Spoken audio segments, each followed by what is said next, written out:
국어 디딤 영상입니다. 와, 국어는 아마 처음 올리는 것 같죠? 1단원과 달리 2단원에서는 약간의 지식만 이렇게 여러분이 알고 이제 교실에서는 실제로 토의하면서 적용하는 방법으로 갈 거여서요.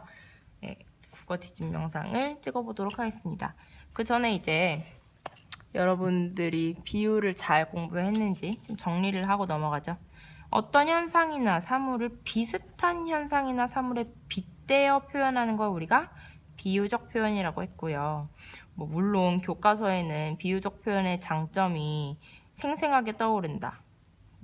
이해하기 쉽다. 이런 것들이 나왔는데 분명히 선생님이 얘기했어요. 이것뿐만 아니라 더 플러스 알파로 여러분들이 느끼는 모든 것들이 장점이 될 수 있다고 이야기했습니다.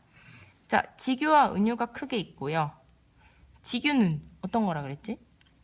처럼, 같이, 그쵸? 근데 얘가 설명이랑 차이가 있다고 했습니다. 자, 효정쌤은 설현보다 예쁘다. 얘는 비교죠. 그쵸? 자, 우리 설명은 효정쌤의 눈동자는 맑아 보인다. 이런 건 설명이에요. 자, 그런데 효정쌤처럼 예쁜 설현.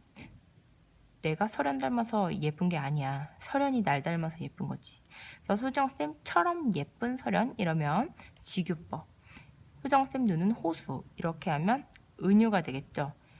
효정쌤 호수같이 맑은 효정쌤 눈 이렇게 하면 직유지만요. 근데 이렇게 말을 할 때 여러분이 설명할 수 있어야 하는 건 이 둘의 대상 간의 공통점이라고 했어요. 선생님은 왜 눈을 호수로 표현했을까? 맑으니까. 맑은 공통점이 있잖아. 그치?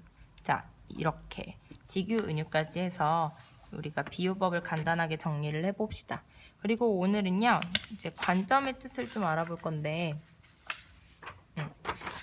관점의 뜻을 알아본 다음에 토론의 진행 방법을 여러분이랑 살펴볼 거예요. 왜냐면 관점이라는 건 일단 네, 차차 설명하죠. 자, 여러분 지금 쌤 질문 하나 할게요. 우리 교실에서 실내화 벗고 있죠. 교실에서는 실내화를 벗어야 한다. 찬성? or 반대? 그렇다면 왜? 찬성하는 사람은 왜 찬성하고 반대하는 사람은 왜 반대할까요? 자, 교실에서 실내화를 벗어야 한다. 자, 여기에 대해서 찬반으로 나뉘죠. 이게 바로 관점이 다르기 때문이에요. 사람마다 이 문제를 보는 이 현상, 문제나 사물, 어떤 사물에 대해서 생각하는 것, 그리고 거기에 대한 태도, 방향이 다르기 때문이에요. 그걸 바로 이걸 짧은 말로 관점이라고 하는 거예요. 그래서 짧게 얘기하면 여러분이 여기서 찬성할 수도 있고 반대할 수도 있는데 그 이유는 관점이, 이 문제에 대한 관점이 다르기 때문이다. 당연히 모든 사람이 동일하지 않죠. 그리고 말하는 것뿐만 아니라 어떤 글에도 응당, 당연히 나타나기 마련이지요. 이게 가장 중요한 포인트 중에 하나고요.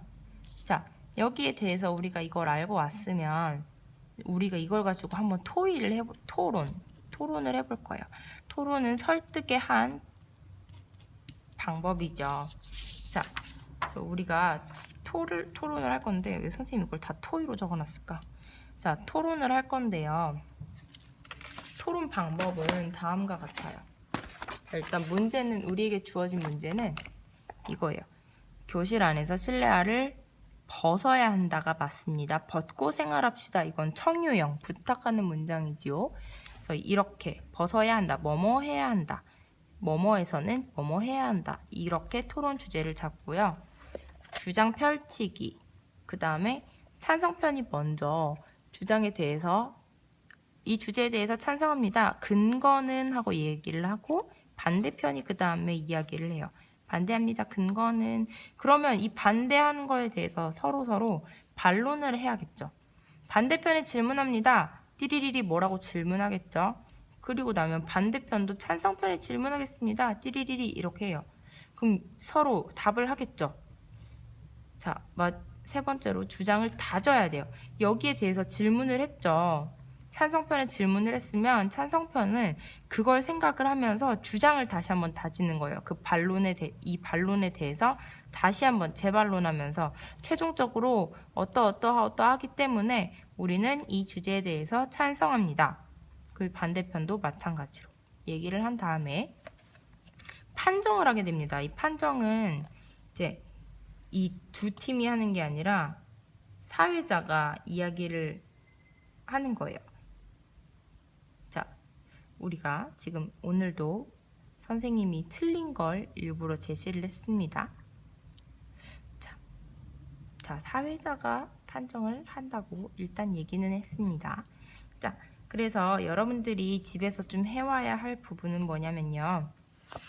나는 이 실내화를 벗어야 한다에 대해서 찬성하는지 반대하는지 입장을 정하고요. 그 다음에 각자의 입장에 대해서 근거를 마련해 오는데, 자, 내 입장을 지지해 줄 수 있는 근거를 마련해 오는데 방법은 4가지가 있어요. 크게. 더 있을 수도 있죠. 자, 설문해 오거나 사람들한테 직접 의견을 많이 모아오거나 전문가를 초빙해서 의견을 들어오거나 책을 읽거나 인터넷을 검색하는 방법이 있겠습니다. 자, 그래서 우리가 교실에서는 이제 진짜 이 문제에 대해서 토의해 보도록 하겠습니다. 자, 그럼 수업 시간에 만나요.